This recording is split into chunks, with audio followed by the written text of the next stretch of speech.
Olá, e aí pessoal, tudo bem com vocês? Aqui é o professor Leonardo de História e hoje nós vamos dar prosseguimento ao tema do Segundo Reinado.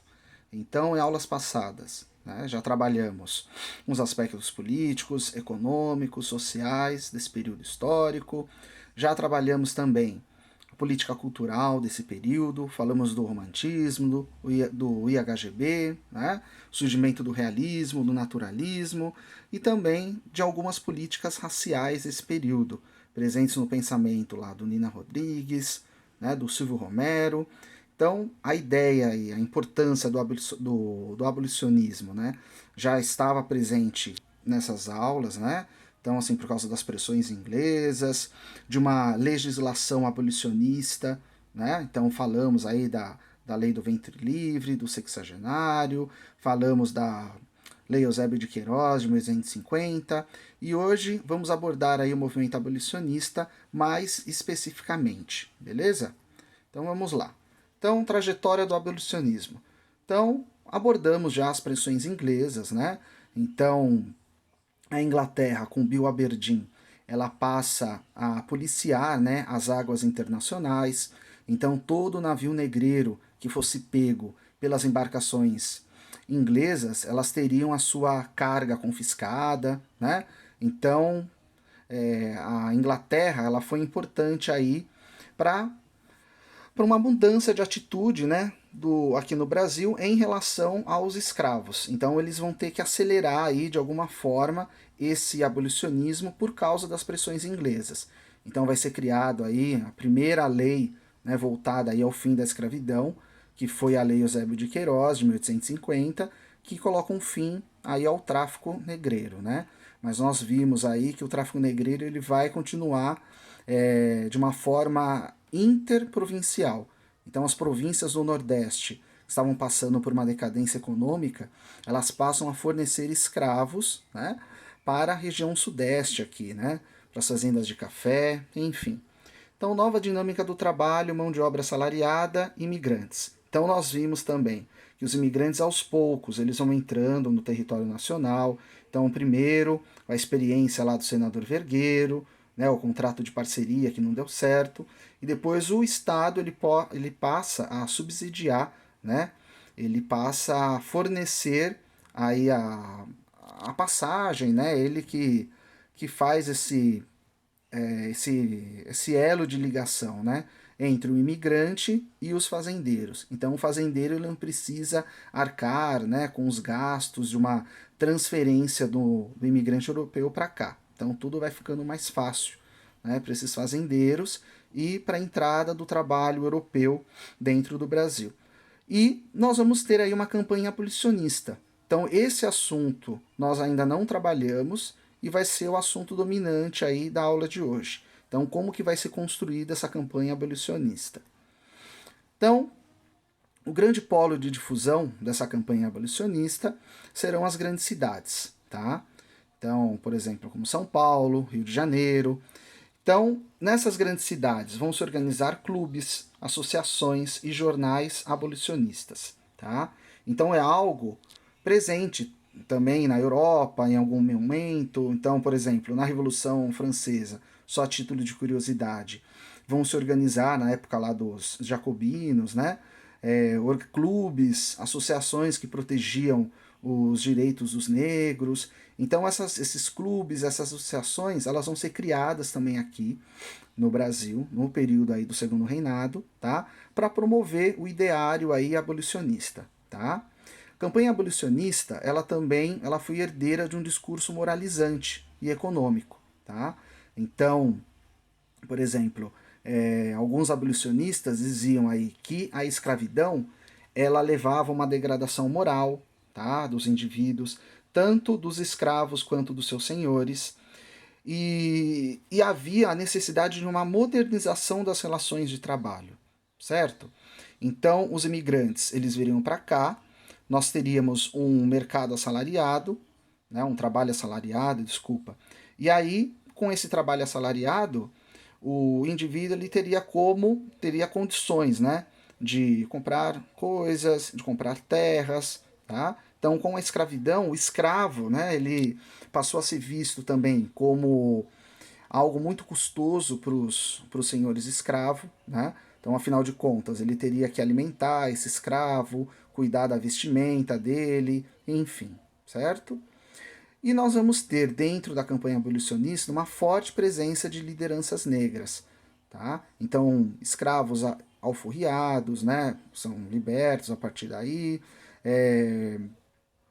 homens negros que já nasceram livres.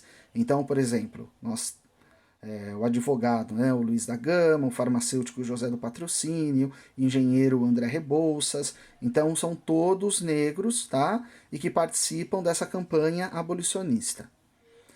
Além disso, nós vamos ter a importante figura aí, né, do deputado Joaquim Nabuco, que foi amigo do Machado de Assis, certo? Então, Joaquim Nabuco, ele via a necessidade da libertação dos cativos, tá?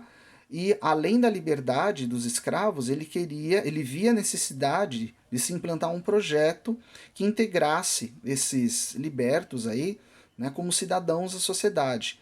Então, a preocupação do Joaquim Nabuco era que esse ex-escravo, né, ele não ficasse aí à margem da sociedade, ele encontrasse aí uma forma de sobreviver nessa sociedade aí extremamente racista, tá? Bom, para acelerar então o abolicionismo, na década de 1880 vão surgir grupos mais radicais, né? E eles vão começar a promover aí fugas e rebeliões de escravos. Então, a partir desse momento, eles vão deixar de lado apenas o discurso, né, o campo das ideias, né? Então, os jornais abolicionistas, eles vão continuar existindo, mas aí você vai ter grupos aqui que vão promover fugas, né, rebeliões dos escravos nas fazendas, tá? E quem fazia o intermediário, né, esse elo de ligação entre os abolicionistas que ficavam na cidade e os escravos que trabalhavam lá nas fazendas, no interior, eram pequenos comerciantes, são os mascates, né? Eles vão ficar conhecidos por cometas. Então eles levavam, né, as informações aí entre abolicionistas e escravos, né? Levavam a luz aí da liberdade. Então eles começavam a promover entre os escravos essa relação aí com os abolicionistas das cidades. Então aqui nós temos um muralzinho aí, né, com a imagem de alguns abolicionistas importantes da época, certo? Então, André Rebouças, que foi engenheiro, né? Essa Maria Tomasi aqui era uma figura importante do Ceará, tá? Uma aristocrata que fazia parte de um clube. A gente vai ver que o Ceará ele vai ser a primeira província do Brasil que vai abolir a escravidão, certo? Então, nós temos aí o Luiz da Gama, né? Advogado, a Maria Firmina dos Reis, que a gente vai falar mais dela daqui a pouquinho, enfim, certo? Bom, então, essa Maria Firmina dos Reis, ela foi uma escritora, tá? Ela escreveu esse romance aí chamado Urso, publicado em 1859, e vai ser o primeiro romance escrito por uma mulher. Só que durante muito tempo, essa escritora ela foi esquecida, tá? E nos dias de hoje, tá? Ela vai ser retomada aí, então ela vai ganhar recentemente uma série de edições, tá? Então eu recomendo aí a leitura do livro dessa primeira mulher aí, escritora, dessa abolicionista importante, tá? Bom, nós vamos ter também os caifases, tá? Estudantes, advogados, comerciantes e alforriados que vão promover fugas de escravos de fazendas em São Paulo.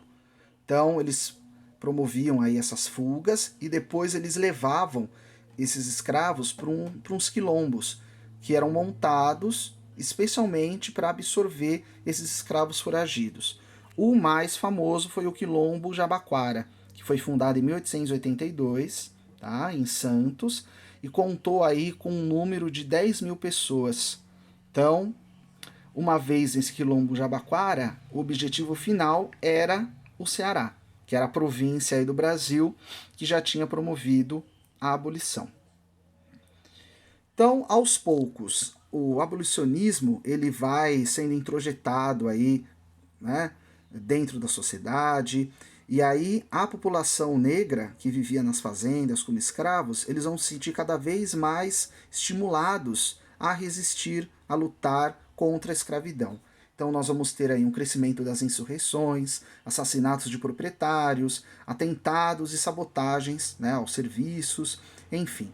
Então alguns senhores, para tentar, né, contornar essa situação, acabavam até firmando aí acordos com os escravos. Isso mostrava essa decadência irreversível aí desse sistema escravocrata.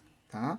E aí a escravidão também, ela começa a se tornar uma forma de exploração do trabalho cada vez mais retrógrada com o aumento do número de trabalhadores, né, imigrantes. Então, como eu já disse aqui nessa aula, em aulas passadas, o Estado ele começa a financiar a vinda de imigrantes aqui para o Brasil. Então, passa a se tornar uma mão de obra abundante, certo? Então, aqui uma ilustração aí das revoltas dos escravos que eram comuns na época. Opa, passei aqui. O Ceará. Então, falei aí para vocês, né, que o Ceará ele foi a primeira província, né, do Segundo Reinado a abolir a escravidão. Tá? Então, em 1881, né, vai ter a fundação do jornal abolicionista O Libertador. E nós vamos ter aí no Ceará um caso bem importante aí de revolta, né? Jangadeiros abolicionistas aglomerados, né, na liderança aí do Francisco Nascimento, tá? Um jangadeiro conhecido como Dragão do Mar. Eles vão promover uma greve. Greve motivada pelo quê? Eles vão se recusar a embarcar escravos para as fazendas de café em São Paulo. Então, como eu já disse aqui, você não tem mais o tráfico negreiro, tá? Mas o tráfico de escravos interprovincial continuava existindo. Então os escravos aí do Nordeste iam para as fazendas de café em São Paulo. E aí o Francisco Nascimento, com os demais jangadeiros, eles vão se recusar a embarcar esses escravos e levá-los até São Paulo, certo? Então em 1882 vai ser formada a Sociedade das Cearenses Libertadoras. Então as mulheres, elas foram bem importantes aí na luta abolicionista, certo? E aí, finalmente, em 1883, a escravidão vai ser abolida na província do Ceará. Então, respeitando aquela ideia, né, federativa, enfim. Então, mesmo com o poder moderador, né, aglutinador do executivo desempenhado pelo Dom Pedro II, você tem aí uma certa liberdade aí jurídica, né, legislativa, desculpa, por parte das províncias. E aqui um jornalzinho aqui, né, uma imagem de uma sociedade abolicionista, essa aqui de Pernambuco. Então, para vocês verem como que essas ideias abolicionistas elas também circulavam, né? Então, através desses clubes, desses jornais, enfim. Certo? Bom, e aí não poderia deixar de falar do Castro Alves. Então, nós falamos aí em outras aulas, né, que o romantismo ele foi uma estética super importante aí dentro do Segundo Reinado, tá? Foi uma visão de mundo que chegou na política, tá? E o Castro Alves, ele vai ser um poeta, né? Um poeta aí da terceira geração, né? Ele era natural da província de Pernambuco, era um estudante de direito, e uma série aí de poemas dele vão se colocar contra a escravidão, tá? Então, o mais famoso aí, poema do Castro Alves, é O Navio Negreiro, né? Inspirado no poema do Heinrich Heine. Foi um poeta aí alemão, amigo do Karl Marx, tá? Então mostra aí, já devem adivinhar, né? Então o tema desse poema fala um pouquinho aí das auguras, né, do sofrimento dos negros aí no navio negreiro, tá? É um poema bem impactante, ele é longo, por isso que eu não consegui colocar aqui. Mas aí vocês pesquisem em casa, certo? Então esse é o Castro Alves, tá? E aqui é o trechinho de um poema dele, famoso também, O Povo ao Poder. Então, é um poema aí que clama aí pela liberdade, né? Plena de todos. Então, por exemplo, como você pode falar em liberdade com a escravidão, né? Então vamos ler aqui esse poema. A praça. a praça é do povo, como o céu é do condor, e o antro onde a liberdade cria águias em seu calor.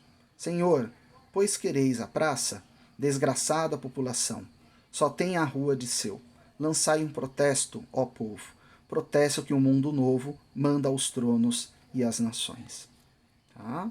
Então tem a ideia do côndor, né? Que leva, rasga os céus, indômito, enfim. E é isso aí, pessoal. Até mais.